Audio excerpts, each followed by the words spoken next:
জড়ো হয়েছেন স্বজন হারানো পরিবারগুলো। হারানো ব্যক্তিদের ছবি হাতে নিয়ে বুধবার সকাল থেকে অপেক্ষা করেন প্রিয় মানুষটিকে ফিরে পাওয়ার আশায়। বলেন বিএনপি দ্বারা তুলে নিয়ে যাওয়া হয় তাদের আপনজনদের।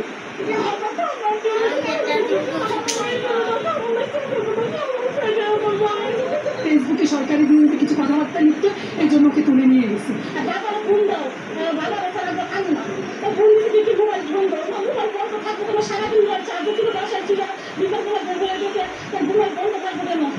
সালের 6 সেপ্টেম্বর, ঠিক আছে।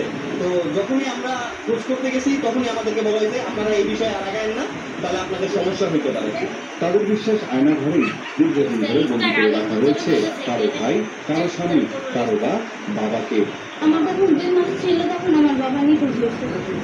আমার বাবাকে ফোন দিয়ে বাসা থেকে বের করে তারপরে সাদা কাপড়ে এই গাড়িতে উঠায় নিয়ে তারপরে আর এখন কিন্তু কোনো খোঁজ খবর পাইনি। কালকে নেটের মাধ্যমে দেখছি যে আয়নাঘর নামের একটা স্থান আছে, এখান থেকে কিছু লোক বের হয়েছে। খবর পাই আমি রাত্রেই রওনা দিয়ে মাদারীপুর থেকে আমি এই ঢাকায় আসি। যেহেতু প্রশাসনের খবর পাওয়া গেছে, আমরা জানতে চাই এখানে কারা আছে, আমাদের দেখান, আমাদের বাইরে দেখান তাকে আমাদেরকে ছেড়ে দেবো। না হয় আমাদেরকে আদালতে শো করো, আদালতে শো করার পরে আমাদের কোনো অভিযোগ করলে সমস্যা নেই, আমরা জানতে পারলাম যে আমাদের ভাই এখানে আছে। সুজন মিয়া, সাগর আহমেদ, মোহাম্মদ আইনুল ইসলাম, আব্দুল করিম হাওলাদার, শীতল, মাসুদ পারভেজ বাবুদের মতো হারিয়ে যাওয়া ব্যক্তিদের দ্রুতই ফিরিয়ে দেবার আকুতি জানান তারা। 9 আলটিকো।